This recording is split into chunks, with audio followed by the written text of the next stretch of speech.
Qin Shi Huang and the Rivers of Mercury. In 246 BC, a young boy of just 13 ascended to the throne of Qin, a formidable warring state in ancient China. His given name was Zhong, but history would forever immortalize him as Qin Shi Huang, the visionary who became the first emperor to unify China under a single, powerful dynasty. His reign was marked by astonishing feats. He conquered rival kingdoms, standardized writing systems, currency, and laws across the vast land, and laid the very foundations of what would later become the legendary Great Wall. Yet, for all his monumental achievements, Qin Shi Huang was haunted by an unconquerable foe, death itself. Consumed by this fear, the emperor dispatched scholars, revered magicians, and intrepid explorers far and wide across his burgeoning empire and even beyond its borders, some venturing as far as the distant Pacific Ocean. Their singular mission: to discover Busi, the fabled elixir of immortality, or the drug of deathlessness. He commanded his court alchemists to concoct a potion that would grant him eternal life, and diligently, they complied. This potent elixir was primarily crafted from cinnabar, a brilliant red mineral known for yielding liquid mercury. Ancient Chinese alchemists held a deep reverence for mercury, believing it possessed mystical properties. It flowed like water but shimmered with the luster of metal, thus associating it with immense power, profound transformation, and the promise of unending life. For years, the emperor faithfully consumed this mercury-laden concoction every single day.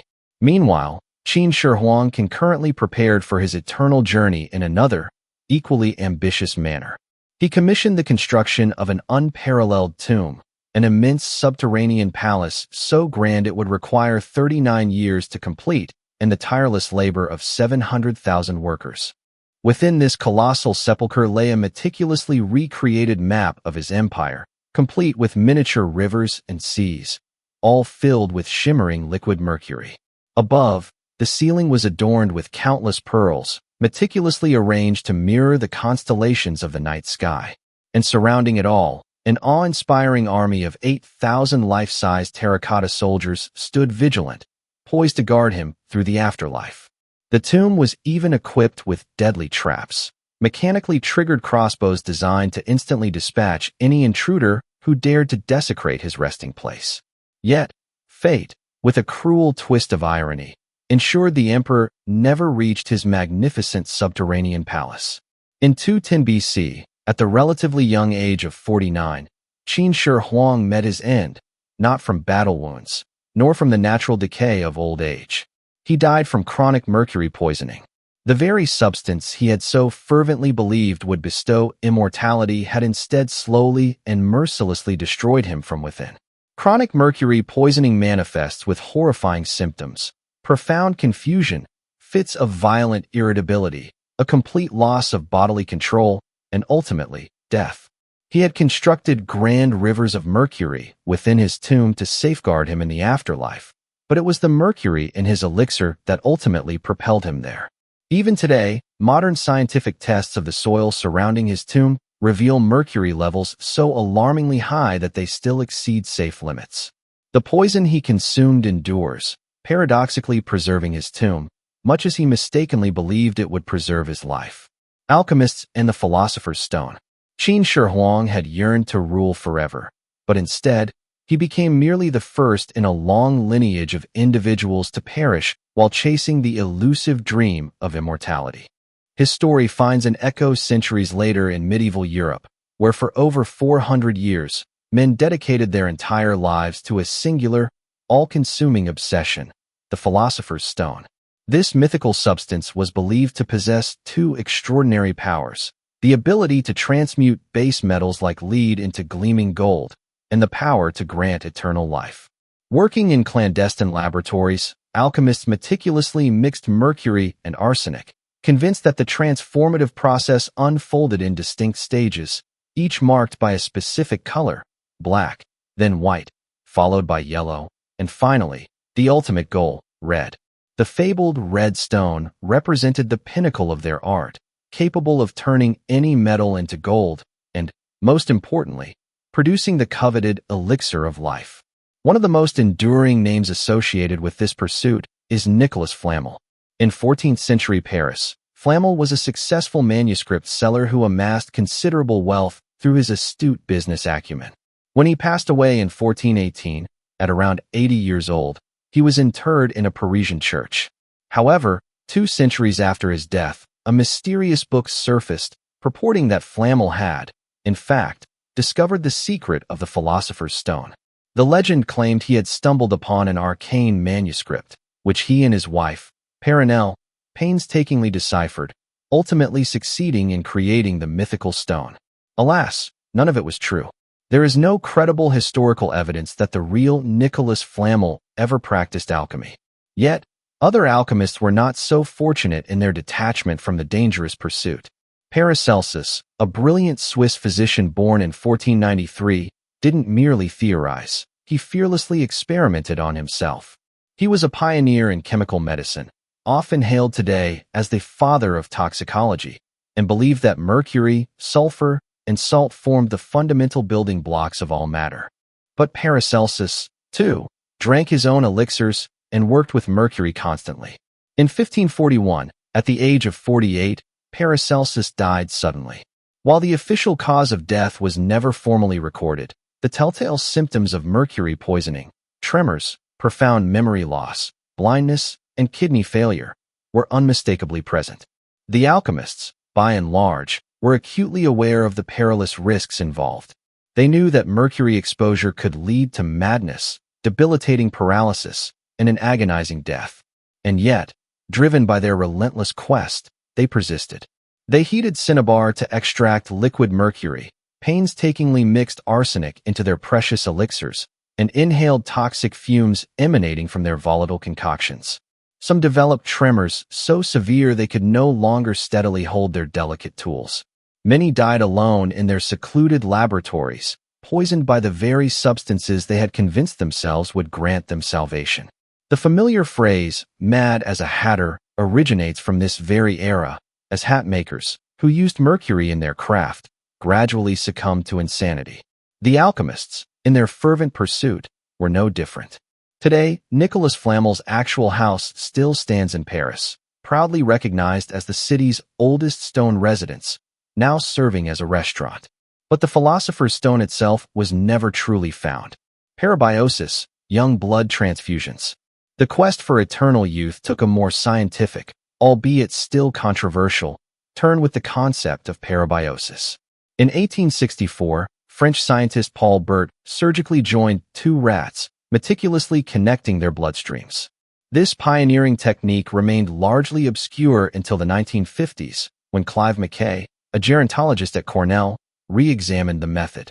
He connected old rats to young rats, and remarkably, the older subjects lived longer. This raised an unsettling and profound question. Did young blood contain some secret ingredient capable of reversing the aging process? In 2005, researchers at Stanford revived the technique, pairing old mice with young mice and surgically linking their circulatory systems. Within a mere 5 weeks, the muscle and brain tissue of the older mice began to exhibit characteristics strikingly similar to those of their younger counterparts. It appeared that something within the young blood was transmitting signals to old cells, prompting them to regenerate. By 2014, the results seemed undeniable. Young blood appeared to improve memory, rejuvenate heart tissue, and activate dormant stem cells. And it was at this point that Silicon Valley, ever eager for disruptive innovation, began to pay very close attention. In 2016, a Stanford graduate named Jesse Karmazin founded a company called Ambrosia. His pitch was deceptively simple. Pay $8,000, and they would infuse your veins with plasma derived from teenagers. Karmazin branded his venture as a clinical trial, but crucially, it lacked a control group, had undergone no peer review, and controversially, participants were required to pay to join. Ambrosia rapidly established clinics across California, Florida, and Texas. The treatment involved a 2-day procedure, during which clients received 1.5 liters of plasma sourced from donors aged 16 to 25, with payments accepted conveniently via PayPal. Peter Thiel, the billionaire co-founder of PayPal, was among the high-profile clients, reportedly spending $40,000 per quarter on transfusions from 18-year-olds. This wasn't genuine science. It was, as many aptly described it, vampirism with a credit card. Legitimate researchers were, quite understandably, horrified. Tony Weisskopf, the very Stanford neuroscientist whose groundbreaking work had initially inspired these experiments, publicly condemned Ambrosia for abusing people's trust. The risks associated with such plasma transfusions were, and remain, very real, including potential lung injury, circulatory overload, and serious infections. Karmazin made claims that the treatment reduced cancer markers and improved sleep, but he never released or published any supporting data. In February 2019, the FDA issued a strong warning, classifying young blood transfusions as potentially harmful with no proven clinical benefits. Ambrosia swiftly shut down. However, Jesse Karmazin was undeterred. He simply launched a new company, for plasma, offering essentially the same transfusions, but this time for an even steeper price of $12,000.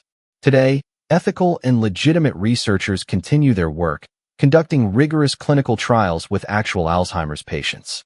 Crucially, they do not charge participants. They adhere strictly to scientific protocols, and they transparently publish their results. But the damage had already been done. The once promising dream of eternal youth had been reduced to a cynical Silicon Valley grift. The underlying science was real, but its commercial application was an unequivocal scam. Cryonics, the frozen bodies. The pursuit of circumventing death takes an even more chilling turn with cryonics. Right now, in Scottsdale, Arizona, over 200 human bodies are meticulously stored in colossal metal tanks, submerged in liquid nitrogen and maintained at a frigid -196°C. They have been dead for years, some for decades, yet their families hold a profound belief that, one day, they will return to life. The concept gained traction in 1962 when Robert Ettinger, a Michigan professor, published The Prospect of Immortality, arguing that if a body is frozen immediately after death, future medical advancements might eventually make revival possible. 5 years later, James Bedford became the first person to undergo cryopreservation. The 73-year-old professor had died of kidney cancer. Within 2 hours, his body was injected with antifreeze and carefully packed in dry ice. While this preservation method was undoubtedly primitive, Bedford's frozen body served as a tangible proof of concept, and remarkably, it remains frozen today at the Alcor Life Extension Foundation in Arizona. Since then, approximately 600 individuals worldwide have been cryopreserved, with thousands more patiently awaiting their turn on extensive waiting lists. Full body preservation at Alcor costs a staggering $220,000, a sum typically financed through life insurance policies. Perhaps the most persistent cryonics myth surrounds Walt Disney. For decades, rumors have claimed that Disney's body lies frozen beneath Disneyland itself. This is entirely false. He was cremated in 1966, and his daughter has stated that he had likely never even heard of cryonics. However, one famous name genuinely is frozen: Ted Williams, the legendary Hall of Fame baseball player. When Williams passed away in 2002, his family became deeply divided.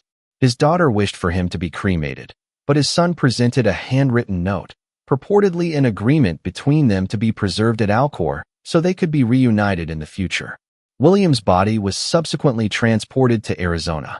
Later, a former Alcor executive went public with sensational allegations, claiming that Williams' head had been accidentally cracked, drilled with holes, and stored in a makeshift lobster pot. Alcor vehemently denied all these accusations, but the damage to their reputation was already done. Today, both Ted Williams and his son are stored at Alcor, though only their heads have been preserved. The science behind cryonics, however, remains deeply flawed. To date, no one has ever been successfully revived. And yet, remarkably, the waiting lists continue to grow. Robert Ettinger, the visionary who originated the entire movement, died in 2011, and his body was cryopreserved at the very institute he founded. These frozen bodies endure within their tanks, suspended in liquid nitrogen, meticulously maintained through weekly refills, sustained by the enduring hope that somehow, someday, someone will unlock the secret to undoing death. Until that distant day, they wait in the profound cold. Mind uploading, digital immortality. In 2018, a startup called Nectome presented a provocative idea to eager Silicon Valley investors. For a fee of $10,000, they proposed to preserve your brain with such exquisite perfection that, in some distant future, scientists could scan it and upload your consciousness directly into a computer. The promise was alluring. You would live forever, digitally. There was, however, one glaring problem. The preservation process was 100% fatal. To ensure a brain was preserved adequately for future uploading, Nectome required it to be fresh. This entailed connecting a patient to a heart-lung machine while they were still alive, then systematically pumping embalming chemicals through their arteries until the brain was transformed into a glass-like state. The company's co-founder was disarmingly upfront, stating that the user experience will be identical to physician-assisted suicide. Despite this grim reality, 25 individuals signed up, including Sam Altman, the CEO of Y Combinator, who confidently told reporters he was pretty sure minds will be digitized in his lifetime. Nectome even secured an $80,000 prize for successfully preserving a pig's brain and subsequently obtained nearly $1 million in federal funding. Yet, the fundamental issue persisted. Nectome had no concrete idea how to actually upload a brain. They were effectively selling death, based on a promise they possessed no means to keep. Neuroscientists, predictably, were horrified. And yet, the allure of digital immortality persists.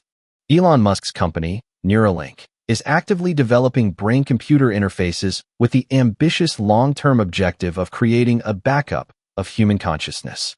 Musk has voiced his belief that it could be possible to download memories and personality, storing them akin to digital files. In Russia, billionaire Dmitry Itskov founded the 2045 Initiative with an elaborate roadmap for achieving digital immortality. His projections included transplanting a human brain into a robot by 2025, uploading a personality into an artificial brain by 2035, and ultimately creating holographic bodies by 2045. None of these milestones have materialized. The necessary technology simply does not exist. Beyond the technological hurdles, the philosophical problem runs far deeper. If one's mind were uploaded to a computer, would it truly still be you, or merely a copy? If the uploaded consciousness were to awaken in a digital realm, while your original physical self ceased to exist, who would be the victor? No one truly knows, because no one fully comprehends what consciousness actually is. And until that fundamental mystery is solved, mind uploading remains precisely what it has always been, an exorbitantly expensive way to embrace death, all for the speculative promise of becoming something entirely different. The core question isn't ultimately whether humanity can cheat death. It's whether, in our fervent, relentless attempts to do so, we have inadvertently forgotten what it truly means to be alive.